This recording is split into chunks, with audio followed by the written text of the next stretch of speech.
So they are going to kind of forgo some of the laning power of some of the other supports that I talked about and focus more on their success in the 5v5, in the fights around dragons and Rift Heralds and Barons and so on and so forth. So I don't think that 100 Thieves have much to worry about in that bot lane 2v2.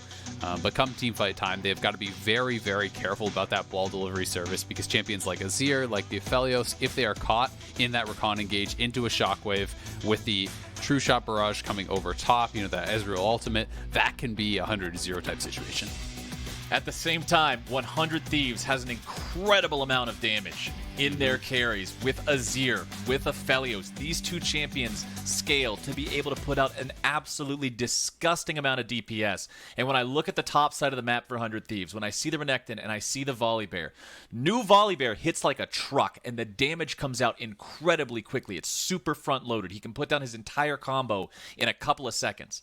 And Renekton, we know what he does in the lane as well. So I'm expecting these two to really carry through the early and mid game and allow that Azir, allow that Aphelios to get to the point where people are going to say some Keck W's in the chat at how much damage they're doing. They might be talking about a certain amount of years, perhaps. You know, yeah, maybe a couple centuries or so. I'm not quite sure. Yeah, we'll see exactly what does come out there. But I mean, you talked about the Volibear Renekton duo. It is incredibly strong. It's also one of the scariest tower dive type setups that you can have. People talk so much in the past about Renekton Elise as that combo. Volibear can fill a similar kind of presence, right? Where you can actually ult in, you disable the tower, you have this Renekton and the Volibear who both get bonus HP from their ultimates and are able to tank up tower shots after that turret does come back online to actually burst someone down. So that's something that Rune is going to have to be very, very scared about. I do think that one of the things that we'll have to see 100 Thieves maybe being wary of is they don't have the best hard engage. Yes, you can hop your Volibear in there, but you know the follow-up has to be there too. So I think they're going to be more reliant on finding flanks with the Renekton, finding flanks with this Volibear. You know, maybe looking for shuffles coming out of the Azir, but for the most part, they don't have the same level of hard engage as CLG does. So CLG, you know, will have a better time actually picking their moment for these fights. That being said, 100 Thieves does have a very solid disengage with the Braum ulti and the Azir ulti. So if CLG goes in, if they have a botched coordination, if everybody's not on the same page, making sure those initiations pop off at the right time, similar to what I was talking about, some of the errors we saw last night in the game against FlyQuest, it's an easy punish for 100 Thieves to make. So CLG will have to be precise with their executions.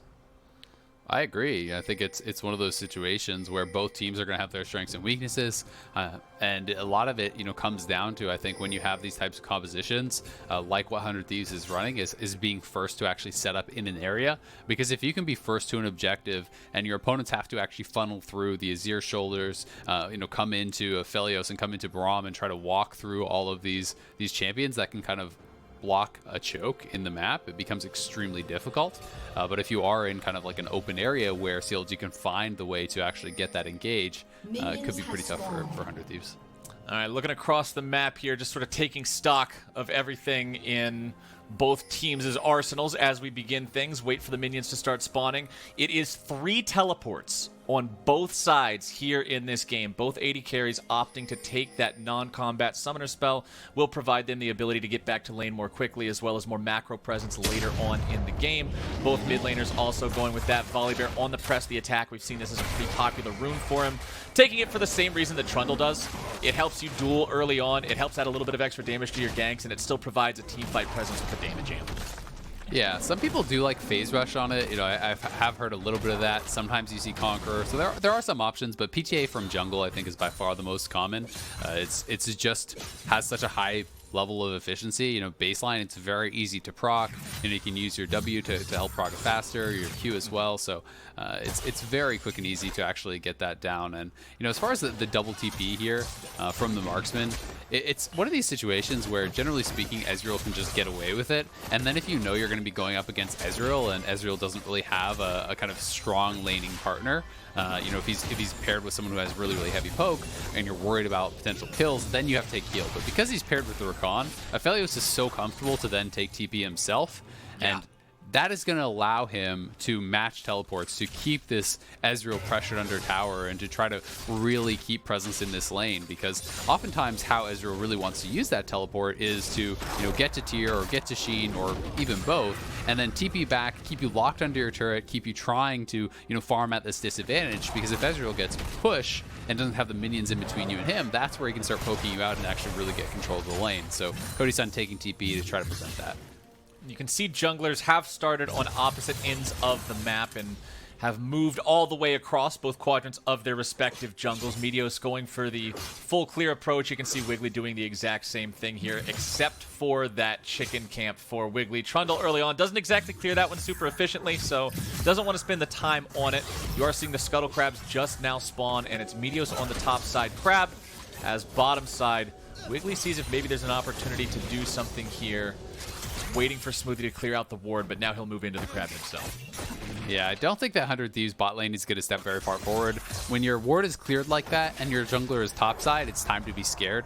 You really do need to be sitting back. The only way that Trundle is going to kill you off is if you kind of step too far forward and already able to actually retreat back to the tower once the pillar is behind you. So they're going to play it pretty safe, play it pretty slow, and they shouldn't be really at much risk for any sort of gank. And both junglers are going to end up with essentially the 6 camps plus the scuttle. We're going to see them actually recall and get back out on the map, and it's a pretty passive early game from these two. You know, they can pull off ganks, but there are not super easy to gank lanes right now, and I think both junglers are going to be pretty happy to just go back and reset. Yep. Chilling Smite purchased for Meteos there on the Volibear. You can see Wiggily not going for the reset here just quite yet. We'll fire off a Scryer's Bloom, and he's back on that top half of the map. Camps have respawned, so he can try to clear Gromp and Wolves here again if he finds that to be the better choice before going back to base, and it looks like he will. Bottom side, Cody Stunt will find a little bit of damage here, but it's not really anything to be concerned about. For the side of CLG, when we're looking at the farm across the table here, it's honestly super even between everybody in every role. Nobody's getting out to any early lane advantages here.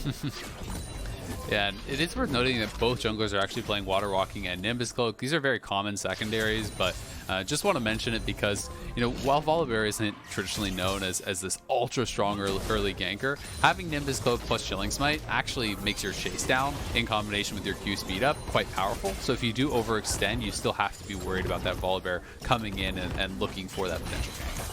Yeah, Nimbus Cloak has been so strong for so long, practically a staple on every jungle that we see just because of how effective it is, particularly when used with Smite. Speaking of Smites, Meteos has his ready to go and is trying to solo down this Infernal Drake here. Considering they have priority in the bottom lane and mid lane both, this should be a very easy take here for the Thieves. Cody Stunt coming over to help them and make sure they get that one cleared out. And that's first Drake over to the red side. Very nicely done. I mean, 5.5 minutes into the game, you already grabbed that first dragon. If you are going to have priority on the bottom side, you should be stacking these early. And I do think that there's too many teams that tend to kind of ignore it and say, oh, well, we can grab it later when we want it. But you want to be having this stacking threat of a win condition, right? Because then if you are playing from an advantage, you have the ability to force your opponents to come to you and start fighting for those when you start hitting that 3 dragon mark or so, because people can't really afford to just give over 3 for free and have you sitting on soul point where 1 steal, 1 pick can mean potentially the end of the game. This is something that Cloud9 has done really, really well, and I do think that teams are kind of taking note. Cloud9, pretty much no matter what jungler they are playing, is always looking to stack those objectives, always looking to stack those dragons and force fights around that. And I do think, you know, just kind of causing some of the other teams to sit up and take notice of that and really start to focus more on dragon objective control themselves. Yeah, talking about playing against a team that might be able to outscale you later, or maybe you're just off to a really good start in particular, there's a big difference in being able to hit that soul and hit that big power-up at 23 minutes versus doing it at 28 minutes because you waited that extra 5 to start the first Drake because you considered it unimportant, right? It really is active versus passive gameplay, which is something that a lot of NA teams have struggled with over the course of the years. And like you said, man, if Cloud9's doing it, they're setting the example for other teams to do here in the league because they're so far ahead, and I love to see teams embrace more of an active style here. Wiggily will pass off the blue buff over to Pobelter. You can see the same thing being done as Meteos hands one off to Ryoma. Neither jungler getting involved in anything here just yet. Everything is super calm in these first 7 minutes of the game. No level 6s available. Well, 1 level 6. Okay, Meteos does have his just now. He's looking at Wiggily first and foremost, but he doesn't have his ready to go. Teleports used on 3 out of 4 solo laners. Ssumday still has his, so if something happens in the bottom lane, there will be an advantage for 100 Thieves. Yeah, that is actually a really big deal. It pretty much limits the options that CLG actually has on the table. It also is going to be still on cooldown for Ruin when this next dragon does spawn, which may mean either he has to give up presence in the top lane, potentially losing CS, potentially losing turret plates if somebody doesn't roam, or if he stays up in the top lane, it should be an easy dragon take, 400 Thieves, in their second dragon of the game. So that's something that they are going to have to watch out for. It's also worth noting that it's actually a Fiendish Codex start here for Ryoma, which is pretty atypical. Oftentimes when we do see the Azirs go for this Comet build, they are going towards Illudens, they are looking more towards poke and kind of, you know, this lane focused style of build. This is probably going to be a Nashor's Rush, which is a little bit less common when going for the Comet. You know, oftentimes we do see people going more towards lethal tempo. So this is like a little bit of a mix of both. You know, Comet I don't think is nearly as strong in the later stages of the game, but getting towards your team fighting items like that Nashor's early can really help you. And it also really speeds up taking down objectives. We know how good Azir is at that, and the Nashor's just makes it that much easier. Wiggily trying to clear out some vision here in the mid lane. Ryoma not getting those soldiers over in time to shut him down, as Pobelter just sort of hangs around this other side of the map here. You can see Meteos now seeing if maybe there's an opportunity to go grab the Rift Herald here, clear out the vision from CLG, and start this one up. He already managed to get one neutral objective in the bottom half of the map earlier, and now I like his timing on this too, because he's going after the Rift Herald while there's still 90 seconds before the Drake spawns, not leaving a window open for CLG to get something in return. Very nicely done, grabbing both the early objectives already. Utilizing the Volibear, you know, Meteos has been able to get more done, to be honest, than Wiggily. Yes, they are about even in farm, but he got the Rift Herald, he got the Dragon. This is due in part to the fact that they have these winning lanes, but, you know, oftentimes when you commit time to those early objectives, junglers are hesitant to do that because they say, okay, well, we're going to fall behind as a result. Meteos is considering that level 6 dive, but Wiggily is here waiting. Jungle battle in the Tribe Rush, and look at that damage coming out from Volibear. That's what I'm talking about. Volibear, his mouth might as well be a shotgun. It's just so much damage blasting you as soon as you walk within range of him, man. The dude hurts. Just opens his big old mouth up. Surprise! He's got the big shotgun inside. Instead of tonsils, there's just two barrels staring you down, bro. Oh man, that is hilarious. But Volibear definitely can scrap, and especially when it is against one of those style of champions like Trundle, who just kind of stands on top of you and you both hit each other. I mean, you're dropping the E. Not only is it dealing damage, but that shield that is going to come through is going to help you win those trades even harder. So strong. And he does have that Rift Herald, so he would have liked to look for a dive onto Ruin. Despite the fact that Wiggily obviously loses that trade, we still should commend Wiggily for his game sense. He knows that if he's not up there, there's a chance that they actually just drop the Herald and turn off that tower with Volibear ult and dive and kill Ruin. So yes, Wiggily takes a little bit of a beating, but he also saved Ruin from potentially getting dove. Yeah, and you can consider that a win. It's one of those situations where since he was there and nothing happened, you can just say, oh, well, didn't really amount to anything, huh? There, did it. You just kind of got slapped around by Volibear. But it would be very noticeable if he wasn't there and that's the plan that they decided to go for. So Ruin now trading pretty evenly back and forth here with Ssumday. Ultimate's still available here for both the top laners. The Drake is live. It's that lane state that you were talking about, Isaac, where Ruin is still there. He hasn't been able to get the time to rotate down here, just walk all the way down to the southern side of the map. And because he's at teleport disadvantage now, 100 Thieves feel more confident in trying to take this. Ssumday back to the base now, making sure he shops up and is fully ready if this is going to turn into something. But pings are coming out from 100 Thieves onto that Drake pit. Yeah, I think it's not even going to be contested. You can see Wiggily was up on top side looking towards the scuttle. You know, Ruin is back at base without teleport. This should be a very easy dragon take here. 400 Thieves, and CLG is just going to try to make the best of a bad situation. Trundle got topside scuttle. He's going to try to steal away the Krugs on that top side also.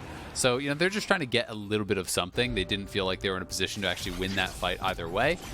And something I'm seeing here that I'm not loving is the late cull purchase from Cody's son, because that kind of tells you everything you need to know about what kind of a style of game they're expecting this to be, right? You bought the cull at like 11 minutes, and that tells me that you're like, well, we're going late, boys. Oh, no.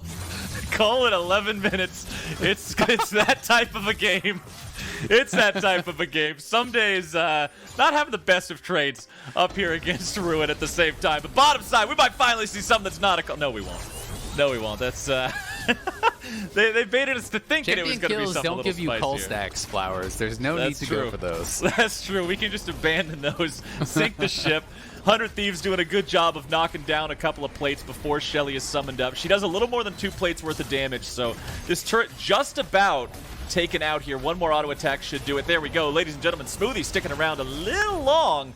Oh, as a TP will be forced down here. CLG looking to collapse. Wiggly's making his way in from the side. This might be good enough, but 100 Thieves still doing their damnedest to escape. Nice initiation coming in from Smoothie there. Shockwave's able to pull one back, and first blood onto Cody's son. Very well done, taking down Cody's son.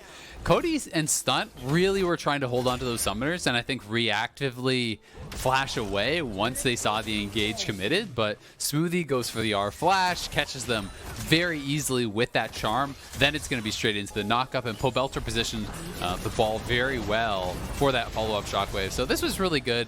100 Thieves do get punished. They get that first turret, but with Wiggily moving down, with the TP coming in from Pobelter, you can see R gets popped here from Smoothie, R flash, really no time for them to react. That was honestly just very well done from Smoothie. And then I like the fact that Pobelter took that opportunity while they were CC'd to actually move the ball behind where Cody's son was. So when Cody's son flashed, he still is in range of that shockwave. And it's those little things that make those plays look so simple, but very well executed on there by CLG.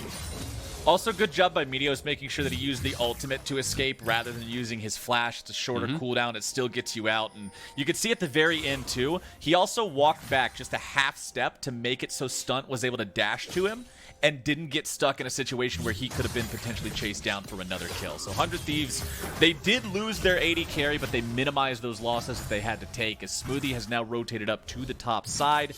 You can see him trying to make a grand entrance there onto Ssumday, but it's not going to turn into much of anything, as Stixxay will hold the mid lane wave against Ryoma, and it's Pobelter pushing down here in the bottom lane, but 100 Thieves have a plan for him. Stunt and Cody's son looking for the 2v1. Pobelter dodging away from the Winter's Bite. Without that slow, he is able to buy himself a couple of extra seconds. TP's coming in from 2 players on the side of CLG. 100 Thieves was not able to do their job in time, and now the counterattack is here in force. Cody's son's already down. Stunt's going to be dropping next. A double kill to Pobelter. 100 Thieves thought they had the fight, and they just got slapped. They're just losing track of these teleports. They are not taking it into consideration. This is a phase rush Orianna who is going to be fairly slippery. Remember, there's no summoners on anyone from that 100 Thieves bottom lane, so when you're going in here, it's not like you can just flash on top of him and insta-kill him. Pobelter sees you coming in. He can back off and try to proc the phase rush. They have TP on both Ezreal and the Aatrox, so it's actually the double teleport that comes through here. Pobelter buys just enough time, procs the phase rush, backs it up. His teammates have arrived. Cody's son gets knocked down, and despite the fact that Ryoma is TP'd in, it's too little too late. No way that he can actually protect his support in that situation, and Pobelter, he's the one getting ganked, and he gets a double kill. Oh, but right back into the action we go. Ssumday trying to secure the kill onto Ruin here, as Smoothie tries very hard to keep him alive, and those efforts will not be in vain. Ryoma also barely going to walk away from this one. Ssumday continuing to push up, does have the Blade of the Ruin King on the Renekton, makes him very, very scary, especially with the empowered W, proccing it 3 times in a row, back to back to back. 80 carries hanging out here in the mid lane. 2 deaths so far onto Cody's son's Aphelios. CLG doing a good job of trying to contain him early on before he's able to scale up. Looking for an opportunity here in the mid lane, but won't find it. And not going to be able to get it. The first one I think was more of a good play from CLG, even though getting the first turret for the first blood is still worth it for 100 Thieves. The second one felt like more of an unforced error. 100 Thieves, though, are looking to set up around this third dragon. This is the one that I talked about earlier. When you get that really early first dragon, you continue stacking it. Third is generally where your opponents have to fight you because they're unwilling to risk putting themselves at soul point this early on in the game. But with the Rift Herald dropped, it does give CLG a little bit of priority mid lane. We'll see if they can actually use that to get kind of dibs on this dragon, so to speak. But it's not really giving them much positioning on it. 100 Thieves still have both Meteos and Ryoma over there. Ssumday is in the area, so as long as Cody's son and Stunt can actually get this pushed out a bit, they could come over, and it could be a contest from 100 Thieves. Both mid laners with a blue buff as well here, so should be able to help them keep spamming these spells back and forth as they try to force each other's teams away from this critical objective. As you already said, Soul Point early on, super scary for CLG because then they have to fight every single Drake after that. All right. They're in the pit. 100 Thieves aren't contesting this so far. Meteos has the ability to jump over the wall. He tries to go unstoppable, but that was not it. Stunt gets killed by the true shot barrage, and now 100 Thieves. It is just disaster into disaster. They've already lost 2. Might be losing some more. Good plays coming out from Ryoma here to salvage the fight. Cody's son throws down a little bit of DPS, but Stixxay still at full HP. Means Thieves have to be careful how hard they want to chase this one. Ryoma continuing to move forward, as now he's summoning a soldier right on top of Stixxay's location, having to flash over there to the side. Stixxay nearly taken out, barely going to be kept alive, but Ruin can't say the same thing. All right, I'm not going to lie to you, Isaac. That ulti from Meteos and the subsequent early events of that fight looked real bad, but the Thieves salvage it thanks to Ryoma. Yeah, credit to Cody's son Ryoma and Ssumday for being able to kind of fight their way out of that deficit, because that was really botched by Meteos. He was in this awkward position where he wasn't quite close enough to the wall, and the ultimate, even though it has a lot of travel distance, it can be a little bit, I don't know, almost like misleading on how far you can actually go. Sometimes it looks like you can get over the wall more easily than you can. Either way, he tries to ult over the wall, he fails that, flashes in, dies immediately. And this is just a terrible start, but Ssumday is able to get the slice and dice back to safety. Ryoma is in on top of Smoothie, has taken him down. Cody's son hitting them with the Infernum, splashing them out. But it is really Ryoma who does deserve most of the credit here, as Wiggily took a pretty poor path back through him. That is kind of what forced the extension of the fight and allowed them to pick up a couple more kills. And it's also worth noting that Pobelter is actually going for the Archangels this game. You know, going to be stacking it up for the additional shielding. Very commonly, we see Ludens. Almost only we see Ludens. I do think that situationally, you know, having this defensive, this essentially an extra barrier, can be very, very valuable and is often overlooked. So Pobelter, I think, is saying here that he is expecting the only way he's going to get taken out is from, you know, these kind of beefy frontliners diving in on him, you know, Renekton and Volibear getting in on top of him and bursting him down, and he is forgoing some of the extra burst to be able to have this extra defensive. Cody's son having to flash away defensively there in the mid lane as Pobelter nearly solo killing Ryoma here, has him down to 200 HP, and there you go. True shot barrage following him up just to make sure, as Pobelter gives him the angry bee emoji and sends him to the grave. Very well played by Pobelter. He doesn't even have to expend the flash, you know, knew he could actually get in range, had him warded out. And Pobelter has been so lucky to get some of these kills where, you know, it feels like 100 Thieves are kind of making big mistakes, and he is really grabbing a lot of these big kills. And this is such a powerful scaling champion. So CLG is going to be feeling really happy that they are going his way. You know, both those kills on the failed gank, so to speak, from Cody's son and Stunt went towards Pobelter. Now Pobelter gets another kill, and it's a huge shutdown off Ryoma for 700 gold. He grabs the turret there. He is going to be so rich. I'm not sure if we can actually see how much gold he has, but I guarantee you he's at least going to have the Banshees when he goes back to base. And, you know, when this tier does finish stacking, with that plus Banshee's Veil, it's going to be really hard to ever see him getting just burst down. And it's so important that he made that happen right at this point in the game, because of the fact that 100 Thieves was up over 2,000 gold before he got that shutdown, before he got that topside turret. Now they're looking to potentially make a play here in the river. Meteos looking for the engage, but will not be able to find it. Ryoma coming in from the flank. This could be absolutely huge if he's able to find the shuffle. It knocks Smoothie back, and there's your first kill of the fight. Pobelter having to kite his way out of this one. Does not have the shockwave, already used it. Ryoma going to be taken down now. Good counterattack coming out from CLG. Over the wall goes Ssumday. He is able to escape. Wiggily starting up the Baron here for Counter Logic Gaming, but the rest of the team is not about that. They'll take the crab and walk away 1 for 1. Well kited there by Pobelter. It was a nice start from Ryoma, but he only really got Smoothie, and then Pobelter has the phase rush. He had his flash available. His Archangels, you know, just actually finished stacking, so he had that shield to pop as well. And it does make him actually very difficult to knock down. When you have the Command Protect, you have this Seraph shield, you have the phase rush, you know, you're pretty slippery, and he actually played it very well to kite out to get to safety, and then allowing his team to be able to turn it around on Ryoma. They get a kill, they get that mid lane turret. Next Dragon's going to be up here in 30 seconds, and I do think we're going to see the teams going right back at it. 200 gold. separates these two squads 22 minutes in as we fight for the 4th elemental Drake. Taking check of summoners, exactly what everything is ready to go for here. We have no flashes on anybody except Ssumday for the side of 100 Thieves. No flashes only on Pobelter and Wiggily for the side of CLG. So Ruin, Stixxay, and Smoothie having those available, particularly Smoothie, could have a big impact in the team fight with a massive flash initiation if he gets the opportunity here. Wiggily loses half his HP though, as Ryoma and Meteos get into a bit of a scuffle with these guys. Drake ready to go. Wiggily over in the jungle trying to use the chicken camp to heal up a little bit here. Doesn't want to have to go back to base. Doesn't want to surrender priority over this area. Pobelter has TP ready to come down to the fight if necessary. Ssumday is the same way. So both of these two could join this here. Stunt takes half his health and damage trying to secure vision over the upper part of this river. But 100 Thieves are backing away. I think that's going to be all they actually needed, because he doesn't have the ability to actually heal up like Wiggily did. Wiggily had 2 charges of Smite, so he went in, used Smite on Raptor, he healed back up. Ssumday is staying up on the top side. With Braum having to base, your only chance is really going for a steal, but it feels like too much of a one-way trip. So 100 Thieves, they botched the last dragon. This one, they just get poked out before it.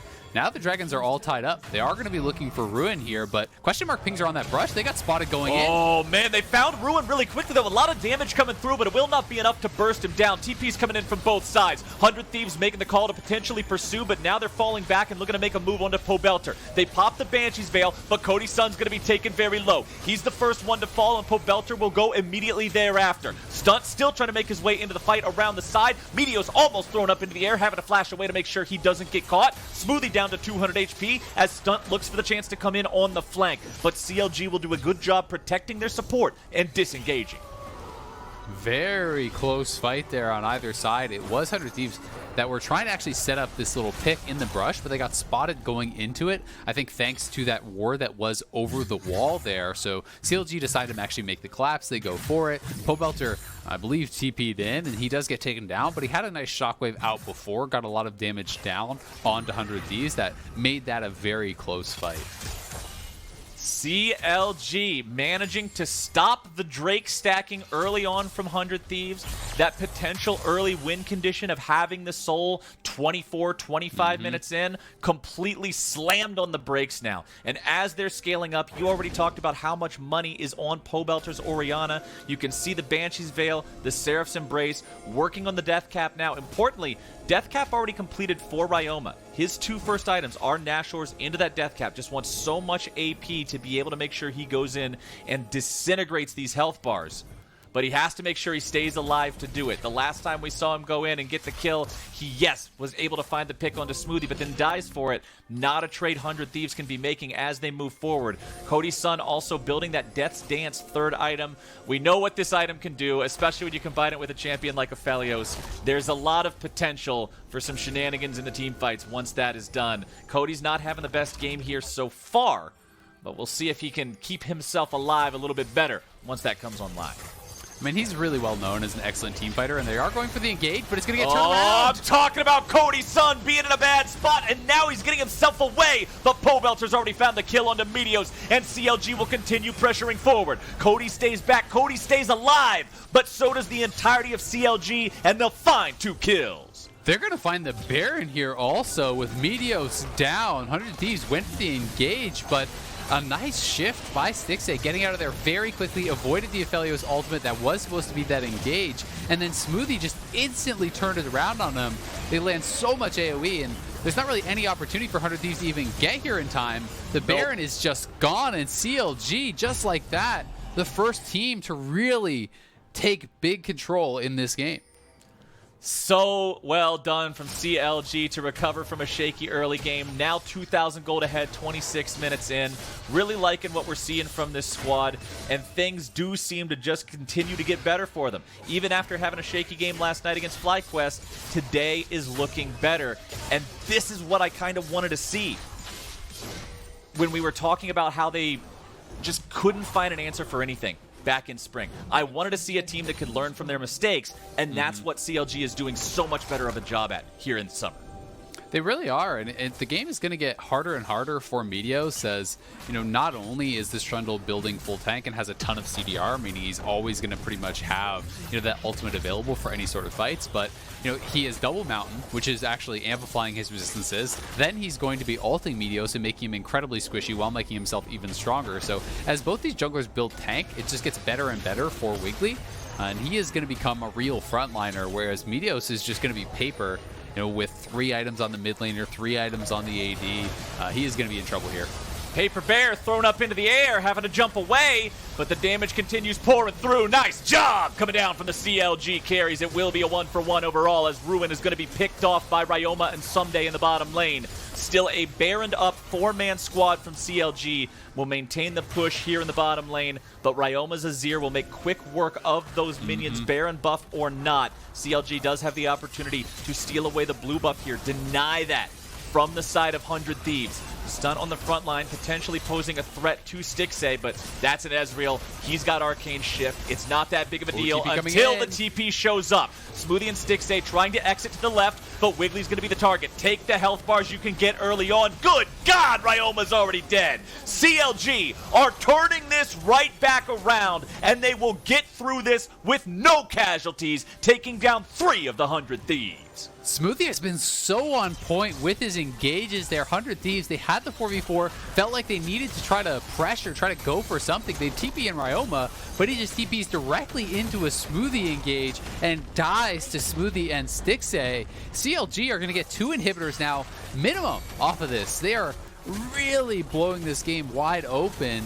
I felt like 100 Thieves had the wave clear with the Azir and the Aphelios to just sit back to try to, just wait out this Baron buff. There's only 20 seconds left on it. I felt like they could have just turtled and wave cleared. Instead, they're the ones looking for the engage, and they're the ones who end up losing so much off of it. It's a sloppy game from 100 Thieves. I'm not going to lie about it. I'm not going to sugarcoat it. When you try to make a teleport flank and you make it in a way that your opponents can instantly punish it and just shut it down and turn it around like that, clearly there was something wrong in the planning phase, and CLG will now pick up that 3rd Mountain Drake for themselves. This puts them on soul point and now forces 100 Thieves to answer every Drake after this. I mean, it's one of those high risk, high reward plays that Azir is going for, but I didn't feel like they were in a position where they needed to do something that risky, right? They were actually withstanding the Baron push just fine. They traded 1-for-1. The enemy top laner is dead. They were wave clearing at their tier 2. It's not even as though they were actually pinned under their inhibitor tower or anything. Their inhibitor tower hadn't even taken a point of damage yet. And you forced this play when you could have just sat back and wave cleared for literally 1 more wave, and then the Baron would have expired. Yep. And it results in all these kills. The tier 2 goes down, both inhibitor towers go down, both inhibitors go down. It makes, further plays almost impossible to do, because now you're just permanently pinned into your base. So I really think 100 Thieves completely botched it from that position. And you're talking about being permanently pinned in the base, and what other fate is there now with these 2 inhibitors down, with nothing. CLG being 5,500 gold ahead, with the minion wave about to collide with the 1 remaining tier 2 turret? It just seems like we're in the final chapter of the book already for a game that had no kills for so long early on. CLG is now looking to put it away with not that much more time to go. Yep, I mean, CLG is in such a great spot now. 100 Thieves, they've got to just go into full turtle mode, try to farm it out. They still have that really good wave clear that I talked about, but with supers coming in mid and bot, it becomes so incredibly hard to actually defend your top turret there, because you have to send members down, or eventually those super minions will be on your nexus, will be hitting those towers, and right here's that situation where you get a couple shots in, the Sheen proc, the W from Ezreal, already that top turret is just about dead. And at this point, it's pretty much indefensible, because you have to actually go back and watch the bot and mid lane push. The super minions are already in the base, so they're going to have to back off. You can just shield up Stixxay, he can walk forward and kill that, and then you're going to get triple inhibbed. I've talked to the broadcast before in past years about how my mom is a big fan of 100 Thieves, and I feel like I'm going to get a disappointed text message after this Sorry, game. Mom. Because of the way the team has handled everything after the early game, the way that they weren't able to continue building those dragons, the way that they put themselves in spots where they're forcing these unnecessary engages, and now the way that they're in a spot where they have to choose. Do you defend this last remaining inhibitor, Or do you try to make the stand there at your 2 Nexus turrets? Because you're choosing between 2 bad options, trying to find whichever one is slightly less worse. But CLG will take down that last remaining inhibitor. There is only 9 seconds until the Baron spawns. The entire map is CLG territory. It's so easy for them to take this objective now. I mean, I think as soon as they kind of had that botched engage and they gave up the double inhib, you were always going to lose that top inhib too. So they've kind of locked themselves into just wave clearing forever, and maybe you send Meteos out and you pray for a Baron steal. If you can get that, that would be great. There's no reason that CLG should even allow them to have an opportunity, but 100 Thieves are fully locked into the sit in your base, farm it out, pray your opponents make a good mistake, you know, because you have so much wave clear, but really at this point that's all you have, because your opponents have Baron, they have triple inhib, they have Soul Point coming up here. It's just every option is there for CLG, and 100 Thieves really have none. I think at this point, if you're 100 Thieves, you're just hoping for some really messed up initiation from CLG, where Smoothie goes in too early, or Ruin and Wiggily try to go around on a flank, or Pobelter misses a big shockwave, because you still have both carries at 3.5 big items, along with the boots being completed. So there is a lot of damage here, if they get the chance to administer said damage. But they're so far behind in this game, there's not really the chance to do that before Pobelter and Stixxay just absolutely delete them, as Ssumday will take about 1/3 of Smoothie's health away, but then has to immediately back up. Yep. And it honestly will probably take more than just the one mistake. It would take multiple, because, you know, even if Smoothie has a botched engage and dies, well, CLG can back off, and all the minion waves are permanently going to be in your base, so you can't actually get anything off of it. CLG is trying to actually set up to take these respawning inhibs down once more. Then they can head back towards this potential soul point for themselves. We'll see if Meteos can make anything happen. He's looking to set up for the flank. I think 100 Thieves is going to make the call to go. Or Meteos could jog back away, and they try to respond to Baron minions, because there's so many of them here in this bottom lane. Inhibitor about to fall, but still kept alive. Turret raised by Azir there in the mid lane. Ryoma trying to buy a little bit of extra time, but you said it, man. Nexus turret's under pressure means you got to give those inhibs up. Go after what really matters. Stunt now going to be taken low, nearly taken down. True shot barrage into 2. Meteos into the back lines. Ryoma grabbing the kill onto Smoothie. Meteos barely keeping himself alive as Wiggily almost dies as well. Turret destroyed. Inhibitor destroyed. 100 Thieves being destroyed. Stunt will fall. Cody's son will fall. Meteos the last man